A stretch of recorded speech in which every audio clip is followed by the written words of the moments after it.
Hello everyone, how are you all doing? I hope all of you are doing great. So, as you all know, we are doing chapters from Class 6 New NCERT for Social Science, Exploring Society, India, and Beyond. So, we have already done 3 chapters. In this video, we are going to start with chapter number 4, Timeline and Sources of History. So, here you can see we have completed introduction part, that by social science. Then we started theme A, India and the world, land and the people. इसमें 3 chapters थे. We completed all the 3 chapters. Then now we are going to start theme B, tapestry of the past, and its first chapter, that is chapter number 4, timeline and sources of history. तो अभी तक हमने 3 chapters cover कर लिए जो theme ए के थे. Theme B आज से हम स्टार्ट कर रहे हैं. इसका फर्स्ट चैप्टर जो कि आपकी बुक में चैप्टर नंबर 4 है, timeline and sources of history, ये हम स्टार्ट करने जा रहे हैं. ये इसका पार्ट 1 है. Let's see what is there in this chapter.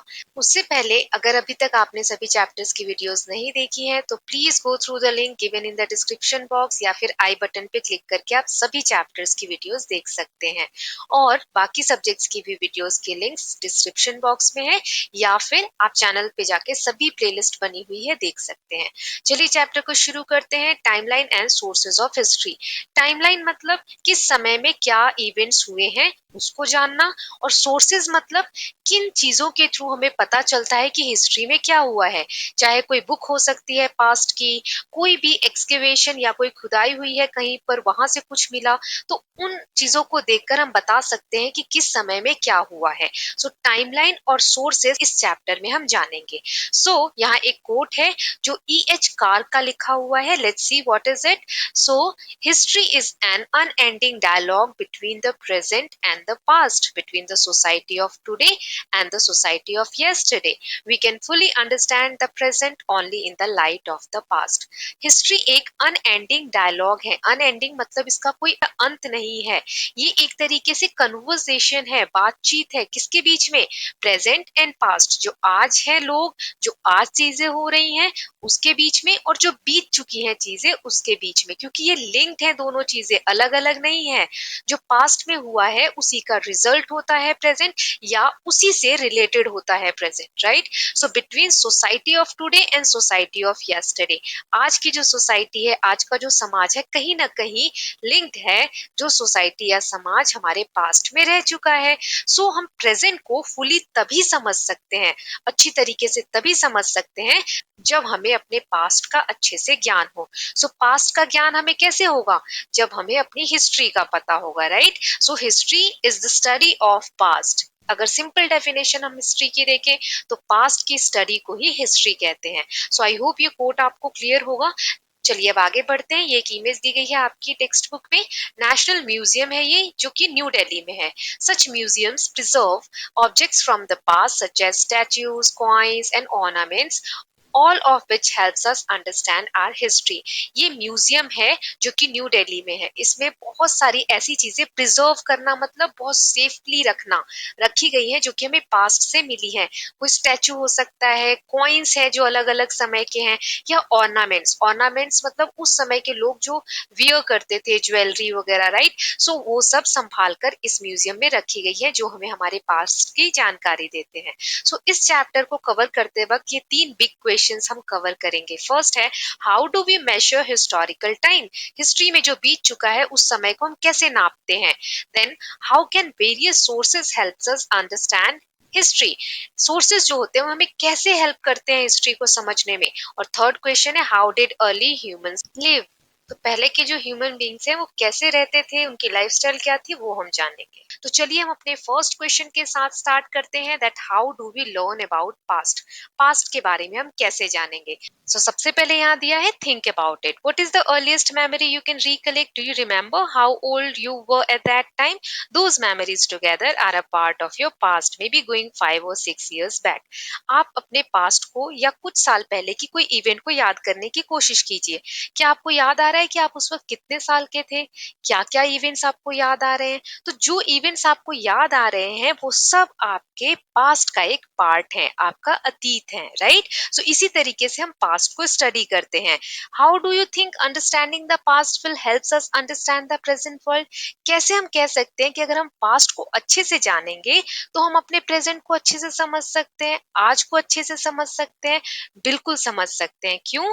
क्योंकि past acts as a mirror to our mistakes and teaches us lessons. Present is the outcome of past. क्योंकि पास्ट में जो भी चीजें हुई हैं वो आईने की तरह हमारे सामने आ जाती हैं और हमारी गलतियों को हमें बताती हैं और हमें लेसन सिखाती है, पाठ सिखाती है कि ये गलतियां हमें फिर से नहीं करनी है। या कोई अच्छी चीज पास्ट में हुई है तो हम उसको कंटिन्यू कर सकते हैं। तो जैसा हमारा पास्ट होगा उससे मिलता जुलता या उससे रिलेटेड ही हमारा प्रेजेंट होगा, राइट? सो पास्ट और प्रेजेंट एक दूसरे से लिंक्ड हैं। सो इसीलिए कहा जाता है हिस्ट्री क्या है? The study of human past. मनुष्य के पास्ट की स्टडी को ही हिस्ट्री कहते हैं, राइट? अब आगे दिया है, you will discover in science that the earth has a very very long history of which we human occupy only a tiny part, the most recent one। आप science में पढ़ेंगे कि अर्थ बहुत बहुत सालों पहले बनी है। अभी हम आगे की स्लाइड्स में देखेंगे भी, बिलियंस ऑफ इयर्स अगो बनी है। लेकिन जो हम ह्यूमन बीइंग्स हैं, जब अर्थ बनी थी तब से हम अर्थ पे नहीं रहते हैं। बहुत रीसेंट समय में अर्थ की हिस्ट्री के हिसाब से देखें तो हम अभी बहुत करीबी समय से ही अर्थ पर रहना शुरू किए हैं। यानी कि मानव इतिहास इतना पुराना नहीं है जितना कि अर्थ का क्रिएशन है। कैसे? चलिए हम नेक्स्ट पेज पर एक इमेज दी गई है जिसमें बताया है timeline of a few important stages in the evolution of life on earth. Earth पर कोई भी लाइफ कैसे इवॉल्व हुई है डिफरेंट डिफरेंट स्टेजेस में, वो यहाँ पर इस इमेज के थ्रू बताया गया है। इवॉल्व होना मतलब डेवलप होना, कैसे कैसे ग्रो हुई है लाइफ फॉर्म्स, उसको हम इवोल्यूशन कहते हैं। सो यहाँ पर 3 टाइम पीरियड दिख रहे हैं आपको। जो लाइट ब्लू कलर है ये बिलियन ईयर्स अगो का टाइम पीरियड दिखा रहा है, मतलब अरबों साल पहले कौन कौन से डेवलपमेंट्स हुए। फिर डार्क ब्लू कलर जो है ये मिलियन ईयर्स अगो की बात बता रहा है। मिलियन यानी 1 मिलियन होता है 10 लाख। तो इससे आप अंदाजा लगाइए कि कितने समय पहले की बात बता रहा है। फिर ये जो ग्रीन कलर है ये ईयर्स अगो यानी इसको हम ईयर्स में काउंट कर सकते हैं, सिंपल ईयर्स में देखेंगे आगे हम। तो एक एक करके तीनों टाइम पीरियड को समझते हैं। तो सबसे पहले लाइट ब्लू कलर वाला। सो यहाँ पर स्टार्टिंग में देखते हैं 4.54 बिलियन ईयर्स अगो सबसे पहले अर्थ का फॉर्मेशन हुआ, हमारी पृथ्वी बनी। अर्थ कैसे बनी, क्या क्या प्रोसेस हुए, ये सब आप साइंस में जानेंगे। अभी हम सिर्फ टाइमलाइन के बारे में जानते हैं कि अर्थ कब बनी और क्या क्या डेवलपमेंट्स हुए। उसके बाद क्या हुआ, तो एक देख सकते हैं यहाँ सेल का डेवलपमेंट हुआ। फर्स्ट सेल डेवलप हुआ अराउंड 3.8 बिलियन ईयर्स अगो। ये सेल क्या होता है? एक एक सेल मिलकर टिश्यू बनाते हैं। इस तरीके से बहुत सारे सेल मिल जाए तो टिश्यू बनता है, टिश्यू बहुत सारे मिल जाए तो ऑर्गन्स बनते हैं और ऑर्गन से ही हमारी बॉडी बनी हुई है, राइट? तो सबसे छोटी जो यूनिट होती है वो है सेल। इसके बारे में आप साइंस में डिटेल में पढ़ेंगे। So 3.8 billion year ago first cell का डेवलपमेंट हुआ। उसके बाद बारी आती है 2.33 billion years ago atmospheric oxygen, मतलब हमारे वातावरण में ऑक्सीजन गैस बननी शुरू हो गई। फिर है 1 बिलियन ईयर्स अगो, यहाँ पर बैक्टीरिया बनने शुरू हुए। बैक्टीरिया क्या होते हैं? जीवाणु, ठीक है? सो बैक्टीरिया का डेवलपमेंट 1 बिलियन ईयर्स अगो हुआ। ऐसा नहीं है कि सिर्फ यही चीजें हुई इस टाइम पीरियड में, और भी चीजें हुई, लेकिन ये इंपॉर्टेंट डेवलपमेंट्स हैं जो कि हमने पढ़े। उसके बाद डार्क ब्लू कलर में आते हैं, तो यहाँ बैक्टीरिया तक हमने देख लिया था। यहाँ पर आप देखेंगे स्पंजेस एंड फंगी का डेवलपमेंट हुआ। स्पंजेस इस तरीके से दिखते हैं, इनमें पोर्स होते हैं, छोटे छोटे छेद जैसे आपको दिख रहे हैं, ये होते हैं, और ये फंगी होती है इस तरीके से। सो इस तरीके के ऑर्गेनिजम्स डेवलप होने लगे। फिर around 700 million years ago corals का डेवलपमेंट हुआ। कोरल इस तरीके से समुद्र में पाए जाने वाले ऑर्गेनिजम्स होते हैं, इस तरीके की दिखते हैं, ये कलरफुल, राइट? फिर 500 ईयर्स अगो फिश वर्टिब्रेट्स आए। वर्टिब्रेट्स क्या होते हैं? ऐसी एनिमल्स जिनकी बैकबोन होती है, यानी रीढ़ की हड्डी होती है। तो इस समय के अराउंड ऐसे एनिमल्स का डेवलपमेंट हुआ। फिर आगे दिया हुआ है इंसेक्ट्स एंड एम्फीबियंस आए। एम्फीबियंस क्या होते हैं? ऐसे एनिमल्स जो धरती पे भी रह सकते हैं और पानी में भी रह सकते हैं। और कीड़े मकोड़े आए। फिर यहाँ देखेंगे शार्क्स का डेवलपमेंट हुआ। समुद्र में, पानी में। फिर 300 million years ago reptile dinosaurs आए। आपने डायनासोर्स के बारे में पढ़ा होगा। सो यहाँ पर 300 मिलियन ईयर्स के अराउंड डायनासोर्स हमारे अर्थ पे आए। फिर इसके बाद यहाँ आप देख सकते हैं बर्ड्स आए अर्थ पे। फिर मैमल्स का डेवलपमेंट हुआ। मैमल्स क्या होता है? These are the animals produce milk to feed their babies. Mammals ऐसे ऑर्गेनिजम्स, ऐसे एनिमल्स होते हैं जो कि अपने बच्चों को दूध पिलाकर उनको पालते हैं। फॉर एग्जाम्पल ह्यूमंस भी मैमल की कैटेगरी में आते हैं। डॉग्स, व्हेल्स, एलिफेंट्स, बैट्स, ये सारे मैमल कैटेगरी में आते हैं। इनकी मैमरी ग्लैंड्स होती हैं जिसके बारे में आप साइंस में पढ़ेंगे। सो मैमल्स का देख सकते हैं मिलियन ईयर्स अगो अर्थ पर आए। उसके बाद 100 मिलियन ईयर्स अगो आप देखेंगे फ्लावर्स आने शुरू हुए अर्थ पे और बीज यानी मधुमक्खी आनी शुरू हुई। सो ये हमने मिलियन ईयर्स अगो क्या क्या डेवलपमेंट्स हुए अर्थ पे वो हमने देखा। नाउ अब हम थर्ड पोर्शन देखते हैं ग्रीन वाला। इसमें ईयर्स अगो कितने साल पहले हुई हैं चीजें, तो देखते हैं 1 करोड़ साल पहले का दिया हुआ। यहाँ पर प्राइमेट्स का डेवलपमेंट हुआ। प्राइमेट्स स्मार्ट एनिमल्स हुआ करते थे जिसमें मंकीज, एप्स, इस तरीके के एनिमल्स पार्ट थे इसके। फिर यहाँ आप देख सकते हो 10 लाख ईयर्स अगो फायर का डेवलपमेंट हुआ। लोगों ने आग जलाना कब सीखा? 10 लाख साल पहले। फिर है 3 लाख ईयर्स अगो तब डेवलपमेंट हुआ होमोसेपियंस का। होमोसेपियंस का मतलब होता है वाइज मैन, बुद्धिमान व्यक्ति। और आज के जो मनुष्य हैं वो होमोसेपियंस की कैटेगरी से ही बिलोंग करते हैं जिनका डेवलपमेंट 3 लाख ईयर्स अगो हुआ। देन एट लास्ट सिर्फ 6500 ईयर्स अगो ही राइटिंग का डेवलपमेंट हुआ। मतलब लोगों ने लिखना जाना। तो हमारे पास जो इंफॉर्मेशन है लिखी हुई वो इससे पुरानी नहीं है। तो ये हमने देखा कि किस समय में अर्थ कैसे इवॉल्व हुई और क्या क्या टाइम पीरियड इंपॉर्टेंट है वो हमने देखा। 4.55 बिलियन ईयर्स अगो हमारी अर्थ बनी और उसके बाद हमने राइटिंग वाले फेज तक देखा कि कैसे अर्थ में इवोल्यूशन आया है। राइट, अब आगे रीड करते हैं। Many people study the history of the earth. Some of them are trained to uncover the secrets left beneath the earth's surface and help us learn about its past and also our past. बहुत सारे लोग अर्थ की history की study करते हैं। उसमें से बहुत से लोग ट्रेन होते हैं जो अर्थ के अंदर सीक्रेट्स हैं दबे हुए उनको उजागर करने में और उनके पास्ट के बारे में जानकारी निकालने में। जैसे कि क्या मिल रहा है अर्थ के नीचे से, उसका पास्ट क्या था, ये सब वो पता लगाते हैं और इसी के साथ साथ वो हमारे पास्ट की भी जानकारी निकालते हैं। Observe these 4 pictures and the activities involve from top left. यहाँ 4 लोगों की पिक्चर दी गई है जैसे जियोलॉजिस्ट, पेलियंटोलॉजिस्ट, एंथ्रोपोलॉजिस्ट एंड आर्कियोलॉजिस्ट। इनको एक एक करके हम पढ़ते हैं और समझते हैं कि ये किस चीज की स्टडी करते हैं।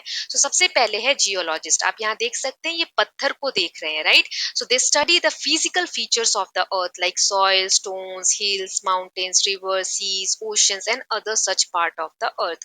जियोलॉजिस्ट अर्थ के फिजिकल फीचर्स की स्टडी करते हैं। फिजिकल फीचर्स मतलब जैसे कि मिट्टी हो गई, पत्थर, पहाड़, पर्वत, नदियां, सागर, समुद्र, इन सब चीजों की स्टडी कौन करते हैं? जियोलॉजिस्ट। तब आता है रोल paleontologist का। They study the remains of plants, animals and humans from millions of years ago in the form of fossil. ये फॉसिल की मदद से अरबों साल पहले जो प्लांट, एनिमल्स या जो भी जीव रहा करते थे उनकी हिस्ट्री के बारे में पता लगाते हैं। लेकिन ये फॉसिल क्या होता है? So fossils are impressions of footprints or parts of plants or animals that are found preserved within layers of soil or rocks. So fossils ऐसे पदचिन्ह होते हैं, इस तरीके से निशान हो सकते हैं किसी भी जीव के, किसी भी प्लांट के पत्तों के, जो मिट्टी या पत्थरों की 2 परतों के बीच में इस तरीके से जम गए हैं, जिसकी खोज पैलियोंटोलॉजिस्ट करते हैं। कभी कभी इस तरीके से फुटप्रिंट होते हैं यानी निशान रहते हैं और कभी कभी तो डेड रिमेन्स, उनकी जो डेड बॉडी होती है वो भी पत्थरों के बीच में जम गई होती है या सॉलिडिफाई हो गई होती है, जिसकी खोज पैलियोंटोलॉजिस्ट करते हैं और पता लगाते हैं कि उस वक्त की एनवायरमेंटल कंडीशंस क्या थी या फिर ये जीव किस टाइम पीरियड से बिलोंग करते हैं। फिर है एंथ्रोपोलॉजिस्ट। ये क्या करते हैं? They study human societies and cultures from the oldest time to the present time. So आप देख सकते हैं ये लोगों से बात कर रहे हैं, इसका मतलब कैसी सोसाइटी पहले हुआ करती थी और अब क्या क्या चेंजेस आ गए हैं, लोग पहले कौन से कल्चर फॉलो करते थे, अब क्या क्या कल्चरल डेवलपमेंट्स हुए हैं, ये पता करते हैं एंथ्रोपोलॉजिस्ट। देन आर्कियोलॉजिस्ट खुदाई करने का काम करते हैं। They study the past by digging, digging मतलब खोदना, digging up remains that people plants and animals left behind, जो लोग छोड़ गए हैं पहले के, ऐसी चीजों की खुदाई करते हैं, खोज करते हैं और उससे फिर पास्ट का पता लगाते हैं। वो क्या चीजें हो सकती हैं, such as tools, pots, beads, figurines, toys, bones and teeth of animals and humans, burnt grains, parts of houses or bricks, among others। ये किसी भी प्रकार के औजार हो सकते हैं पुराने समय के, पॉट्स यानी बर्तन हो सकते हैं मिट्टी के बने हुए, बीड्स यानी मोती हो सकती हैं, फिगरीन यानी कि मूर्तियां हो सकती हैं, टॉयज यानी खिलौने हो सकते हैं उस समय के, बोन्स यानी हड्डियां हो सकती हैं, टीथ हो सकते हैं, दांत हो सकते हैं एनिमल्स की या ह्यूमन बींग के, बर्न्ट ग्रेन्स अनाज के दाने हो सकते हैं जले हुए, या फिर घरों के अवशेष हो सकते हैं जिसमें कि उस समय की ईंटें भी ये लोग खोदकर पता लगाते हैं कि क्या व्यवस्था थी उस समय की या क्या क्लाइमेटिक कंडीशन थे उस समय के। तो ये हमने जाना इम्पोर्टेंट पर्सन के बारे में जो अर्थ की हिस्ट्री को स्टडी करते हैं। अब आगे है, how is time measured in history, history में इतिहास में टाइम को नापा कैसे जाता है। तो चलिए देखते हैं। Each society and culture has had its own ways of measuring time. Major events such as the birth of an important person or start of a ruler's reign have often marked the beginning of new era। era मतलब क्या होता है, हिंदी में हम बोलते हैं ना युग, बहुत युग हो गए या युगो युगों की बात है, जैसे कलयुग सतयुग बोलते हैं। तो era होता है डिस्टिंक्ट पीरियड ऑफ टाइम, एक किसी पर्टिकुलर पीरियड ऑफ टाइम की हम बात कर रहे हैं तो उसे हम era कहते हैं, हिंदी में से युग कहते हैं। सो टाइम कैसे मेजर किया जाता है, तो हर सोसाइटी का जहाँ पे अलग अलग कल्चर प्रैक्टिस होते हैं, अलग अलग तरीके से वो लोग समय को मेजर करते हैं। जो बड़े इवेंट्स हैं, जैसे मान लो किसी महान पुरुष का किसी साल जन्म हुआ, तो वो लोग वहां से समय की शुरुआत को मान लेते हैं कि यहाँ से हम वन डेट शुरू करेंगे। कुछ लोग होते हैं जैसे रूलर्स रेन मतलब राजा का शासन काल कब से शुरू हुआ, कोई इंपॉर्टेंट राजा है जिसने शासन करना शुरू किया तो उसने कब से स्टार्ट किया, तो वो फिर डेट ले लेते हैं कि यहाँ से हम कैलेंडर को मार्क करेंगे, राइट। सो इस तरीके से अलग अलग तरीके से हिस्ट्री को मेजर किया जाता है, नापा जाता है। At present the Gregorian calendar is commonly used world wide. आज के समय में ग्रिगोरियन एक कैलेंडर है, जो कि नॉर्मल कैलेंडर आप देखते हैं जनवरी से दिसंबर तक के मंथ होते हैं 12, वो वर्ल्ड वाइड पूरी दुनिया में अधिकतर यूज किया जाता है। इसी के साथ side by side Hindu, Muslim, Jewish, Chinese and other calendars are also used for calculating the dates of festivals and other auspicious events। इसी के साथ साथ ग्रिगोरियन कैलेंडर के साथ साथ बहुत सारे हिंदू, मुस्लिम और जीविश, चाइनीज इन सब के भी अपने अपने कैलेंडर्स हैं, जिससे कि वो कौन से फेस्टिवल कब आएंगे, कौन से ऑस्पिशियस इवेंट्स मतलब कि फेवरेबल और bringing luck, for instance and auspicious beginning, कोई चीज लकी है या हमारे लिए अच्छी हो सकती है, तो ऐसी चीजों की शुभ मुहूर्त जैसे कि हम बोलते हैं हिंदी में। सो ये सब कैलकुलेट करने के लिए इनके अपने अपने कैलेंडर्स भी हैं। सो यहाँ आप देख सकते हैं ग्रिगोरियन कैलेंडर के बारे में दिया है, let's read it. The calendar now use the world over, पूरी दुनिया में ये यूज होता है। It has 12 months adding up to 365 days. हर कैलेंडर में ऐसे 12 मंथ्स होते हैं और 365 डेज होते हैं, and a leap year every 4 years, हर साल 365 डेज होते हैं। लेकिन हर चौथा साल जो होता है, मान लो 3 साल हो गए, तो जो फोर्थ ईयर होगा वो लीप ईयर होता है। जिस साल लीप ईयर होता है पूरे साल में 366 डेज होते हैं। नॉर्मली फेब्रवरी में 28 डेज होते हैं, लेकिन लीप ईयर में फेब्रवरी में एक दिन बढ़ जाता है, 29 डेज हो जाते हैं। वो लीप ईयर में जो एक दिन बढ़ता है 365 से 366 होता है, उस एक डे को हम फरवरी के मंथ में एडजस्ट कर देते हैं। हाउएवर सेंचुरी ईयर, सेंचुरी क्या होता है, 100 को हम बोलते हैं सेंचुरी, है ना। So however, century years, for example, 1800, 1900, 2000 are leap years only if they are multiples of 400. So in the three century years above, only 2000 is a leap year. Leap year क्या होता है मैंने आपको बताया, लेकिन हर century year leap year year नहीं होता, जो 400 का मल्टीपल होगा वही लीप ईयर होता है। लीप ईयर के बारे में डिटेल में आप साइंस में पढ़ेंगे, so don't worry about that. जैसे कि 400 को 5 से मल्टीप्लाई किया तो क्या आएगा 2000, सो 2000 जो ऊपर दिया हुआ है ये ईयर लीप ईयर है। लेकिन 1800 400 का मल्टीपल नहीं है, तो 1800 1900 ये लीप ईयर नहीं है। सो ग्रिगोरियन कैलेंडर में अभी आप सिर्फ इतना जानेंगे, टोटल 365 डेज होते हैं। हर फोर्थ ईयर में एक डे बढ़ जाता है जिसे हम लीप ईयर कहते हैं, और वो एक डे फेब्रवरी में एडजस्ट होता है, 29 डेज का मंथ हो जाता है। ओके, सो ये हो गया ग्रिगोरियन कैलेंडर। ओके, आगे रीड करते हैं। उससे पहले अभी कौन सा ईयर चल रहा है 2024, राइट। लेकिन ये कभी तो स्टार्ट हुआ होगा 1 से, जो कि आज हम 2024 ईयर में पहुंच चुके हैं। सो जब 1 से काउंटिंग स्टार्ट हुई, कैलेंडर स्टार्ट हुआ, वो साल कब माना जाता है, किस लिए माना जाता है, उसके बारे में आगे हम पढ़ेंगे। So in the West, the conventional year for Jesus Christ's birth has generally been taken to be the starting point for this calendar. So Jesus Christ के birth को फर्स्ट ईयर माना जाता है और ग्रिगोरियन कैलेंडर वहीं से start होता है। और आज हम उस कैलेंडर के हिसाब से 2024 ईयर्स आगे आ चुके हैं। मतलब जीसस क्राइस्ट के बर्थ को अब कितना समय हो चुका है 2024 years, right? Years are counted forward from this point and used to be marked with AD, an abbreviation for a Latin phrase that refers to the years after Jesus' birth. However, this is now called the Common Era or CE.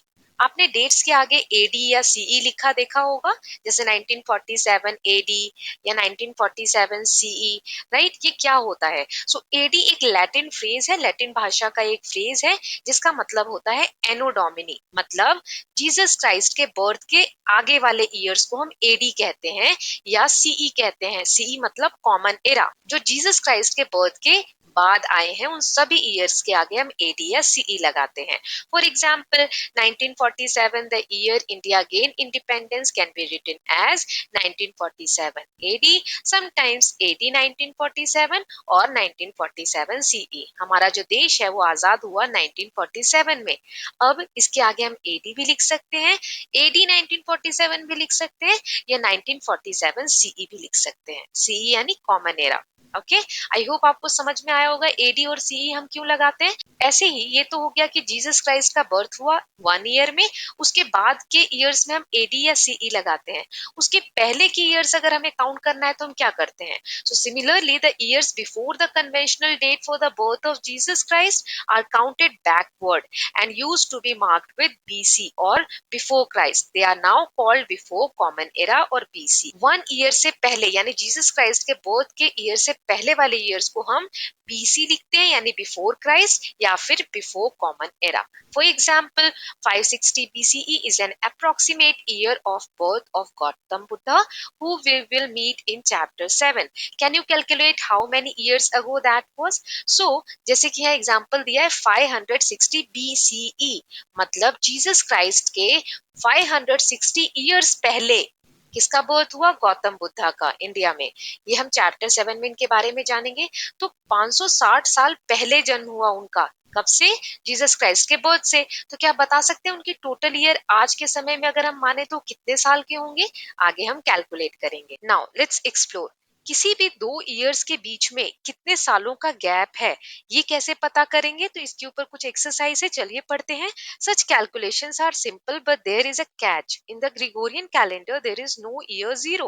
The year 1 CE follows immediately the year 1 BCE.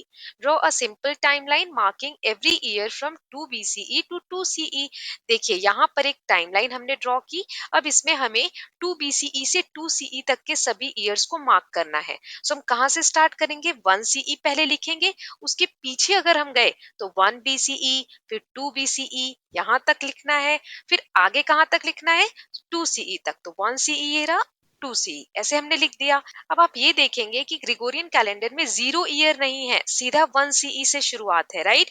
So 2 BCE से 2 CE के बीच में कितने साल का gap है? सो देखिए कैसे count करेंगे, 1 2 3, यानी कि 3 सालों का गैप आ रहा है। वही यहाँ दिया है। You will see that because of the absence of a year 0 only 3 years have passed between the two dates. 3 साल ही पास हुए हैं 2 BCE से 2 CE के बीच में. So to calculate the number of years between a BCE date and a CE date, you should add them but subtract 1 in the above case. आपको किसी भी BC और CE के बीच में कितने ईयर्स का गैप है ये पता करने के लिए क्या करना है, फर्स्ट ईयर को लास्ट ईयर को ऐड कर देना है और उसमें से 1 माइनस कर देना है.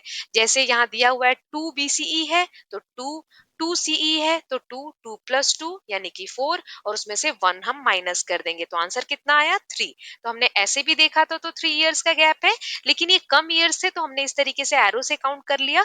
बहुत ज्यादा बड़ी कैलकुलेशन हो तो हम ऐसे ही करेंगे, फर्स्ट ईयर और लास्ट ईयर का सम निकाल लेंगे और उसमें से 1 माइनस कर देंगे. जैसे कि यहाँ एक और एग्जाम्पल हमें करके दिया हुआ है.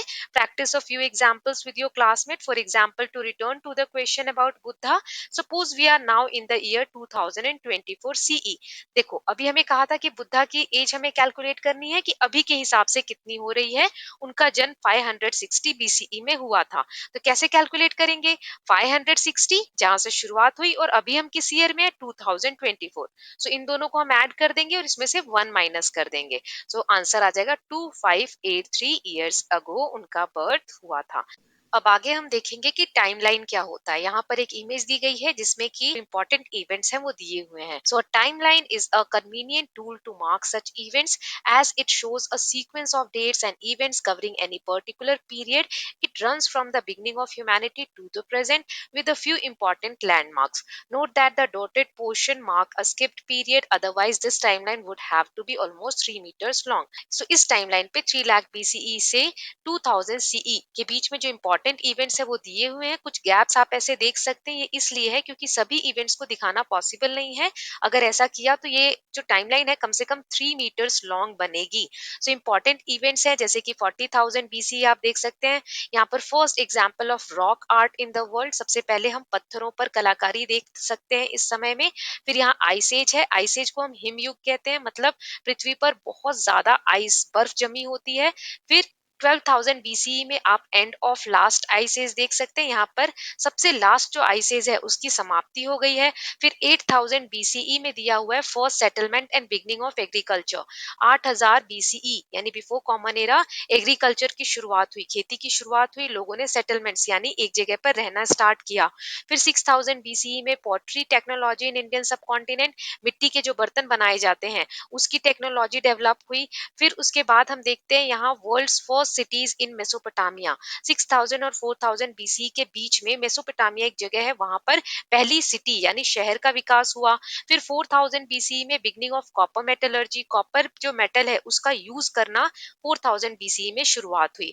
फिर यहाँ 2,000 BC से थोड़ा पहले आप देख सकते हैं इंडस सारावती सिविलाइजेशन, जो आप आगे के चैप्टर में पढ़ेंगे. इंडस यानी सिंधु नदी के अराउंड या उसके आसपास जो सभ्यता विकसित हुई उसके बारे में देखेंगे कि ये यहाँ पर शुरुआत हुई है. फिर आप देखेंगे बर्थ ऑफ बुद्धा 560 BC हमने देखा था. फिर अशोका किंग के बारे में जानेंगे जो बुद्धा के आसपास ही आए. फिर बर्थ ऑफ जीसस जो हम 1 CE मानते हैं. और फाइनली 2000 CE जहां पर अभी हम रह रहे हैं.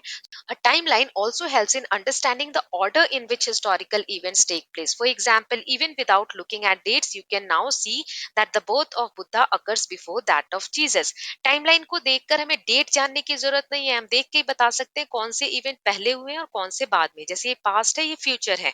सो आप देख सकते हैं बुद्धा का बर्थ 560 BCE में हुआ है और जीसस का बर्थ यहाँ हुआ है, तो पहले कौन आए, बुद्धा आए. राइट, यहाँ कॉमन एरा 2000 CE जहाँ हम रह रहे हैं और फ्यूचर में क्या आएगा 2000 CE के बाद 2100 CE. राइट, अब don't miss out. Do you know how calendars have been traditionally made in India? Many Indian calendars rely on the position of sun and the moon to define the months of the year. A panchang is a book of tables which lists the days of each month along with related astronomical data.